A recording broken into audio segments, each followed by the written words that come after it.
Installe-toi confortablement, c'est l'heure de l'histoire. Il était une fois, dans la grande et bruyante ville de Londres, un vieux banquier nommé Ebenezer Scrooge. C'était un homme immensément riche, mais son cœur, lui, était pauvre, avare, égoïste et perpétuellement grognon. Il n'éprouvait ni joie, ni compassion pour qui que ce soit. Scrooge traitait tout le monde avec mépris et dureté, et n'aidait jamais personne. Son unique employé, le pauvre Bob Cratchit, était contraint de travailler toute la journée dans un bureau glacé, car Scrooge refusait obstinément de payer le chauffage. Il jugeait cela inutile et coûteux. Nous étions la veille de Noël, et comme chaque année, Scrooge avait refusé l'invitation de son neveu, Fred, qui l'avait gentiment invité à passer les fêtes en famille. Mais Scrooge détestait les fêtes. « Noël est une absurdité. Les fêtes sont pour les paresseux, les fainéants, » répétait-il sans cesse. Il se montra même cruel envers Bob Cratchit, qui avait osé lui demander une avance sur son salaire pour acheter une dinde pour le repas de Noël. Scrooge l'accusa d'exagérer et trouva déjà bien généreux de lui accorder le jour de Noël sans travailler. Ebenezer Scrooge ne connaissait qu'une chose, le travail.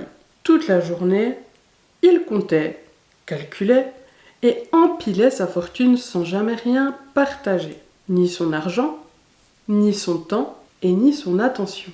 Et cela était devenu encore pire depuis la mort de son ancien associé, Jacob Marley, disparu 7 ans plus tôt.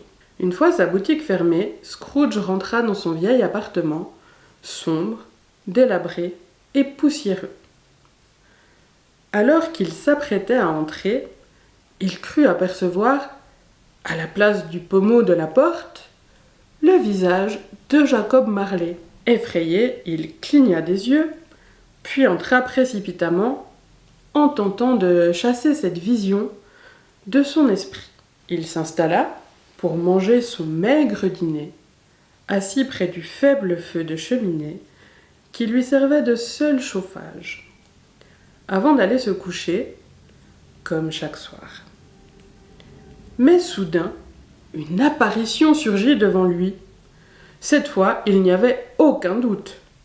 Le fantôme de Jacob Marley se tenait là, enveloppé de chaînes et d'objets pesants. Scrooge faillit mourir de peur. D'une voix grave, venue d'outre-tombe, le spectre lui parla. « Ebenezer, regarde ce que tu es devenu. Un vieil homme sec et aigri, qui ne pense plus qu'en livres sterling. Tu étais bien plus joyeux lorsque nous avons ouvert notre première affaire, il y a 50 ans. Si tu continues ainsi, tu seras condamné à errer éternellement, entraînant tes registres, tes coffres et tes clés, même après la mort. Change de vie, redeviens un homme meilleur, sois généreux, ris, partage et aime les autres. » Scrooge, paralysé par la peur, resta sans voix, la bouche grande ouverte. « Écoute-moi bien, » poursuivit le fantôme. « Cette nuit, tu recevras la visite de 3 esprits. Celui du Noël passé, celui du Noël présent et celui du Noël futur. Ce sera ta dernière chance de te sauver. Écoute-les attentivement et agis en conséquence. » Sur ces mots, Jacob Marley disparut. Tremblant, Scrooge se glissa dans son lit. Peu de temps après, le fantôme du Noël passé lui apparut. Il l'emmena dans un voyage à travers sa propre enfance. Scrooge se vit jeune, riant et célébrant Noël avec ses parents et ses amis. Il avait l'air si heureux. Puis défilèrent les Noëls plus récents, remplis de solitude, de regrets et des nombreuses méchancetés qu'il avait commises. Le vieil homme sentit son cœur se serrer. Vint ensuite le fantôme du Noël présent.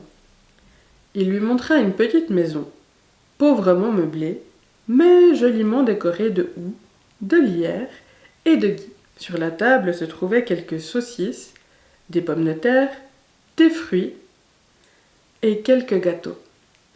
C'était la maison de Bob Cratchit.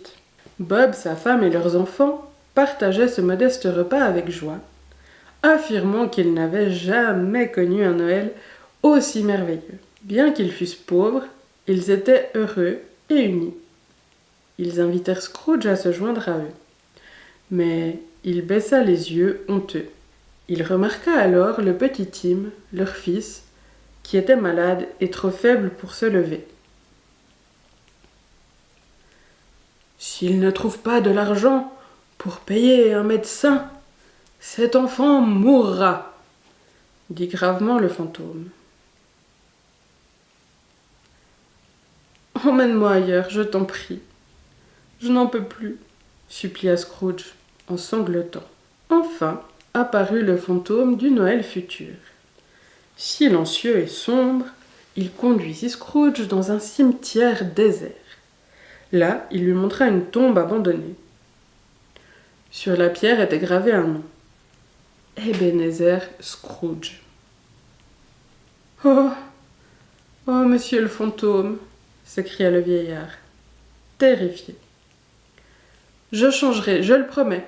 Je serai bon, je serai généreux et aimable à partir d'aujourd'hui.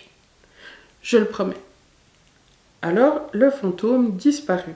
Le lendemain matin, lorsque Scrooge se réveilla, le soleil brillait. C'était le matin de Noël. Et il se souvint de tout et s'exclama. « Quelle merveilleuse matinée !» Il bondit hors de son lit, souriant, pour la première fois depuis des années, et il s'habilla à la hâte, sortit dans la rue, et distribua des pièces aux mendiants, en leur souhaitant un joyeux Noël. Il acheta de délicieux plats, des desserts et de nombreux cadeaux, puis se rendit chez Bob Cratchit. Il leur offrit tout, paya le médecin pour soigner le petit Tim, et sentit une joie immense envahir son cœur. Enfin, il alla célébrer Noël chez son neveu Fred, entouré de rire et de chaleur. Les esprits de Noël avaient accompli l'impossible. Ebenezer Scrooge devint un homme généreux, bienveillant et heureux, et il le resta jusqu'au dernier jour de sa vie. À bientôt pour une nouvelle histoire.